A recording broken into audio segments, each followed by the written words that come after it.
Okay, we're working with the 2018 Toyota Camry here. The first thing you're going to want to do is remove this side panel from the dashboard, which is done very simply by prying out on it. And then the panel comes off. Next thing we're going to do is remove this Phillips screw, which is right below the hood release. And then this panel on the bottom will unclip. There's a couple of clips here and here. You don't have to completely remove the panel, you just want to unclip it so that it's sort of down and out of your way. This panel will simply pop off.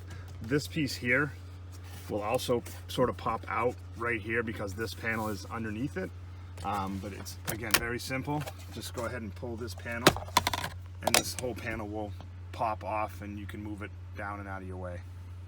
Okay, once this panel's down, you don't have to disconnect it, just leave it the way it is. You're looking for this connector here to remove and plug in the first 30-pin connector 2 right below it.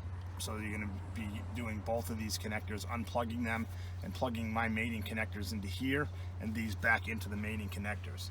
The next thing we're going to do is remove this lower steering column cover. There's a Phillips screw here, and then there's one on each side of the steering wheel. So you'll want to start the vehicle up. Make sure everything down here is plugged in. Don't have this unplugged when you go to start it, or you'll get check engine lights and whatnot. But go ahead and unscrew this one, and then there's one on the passenger side of the steering wheel as well. And once you do that, this lower cover will pop off.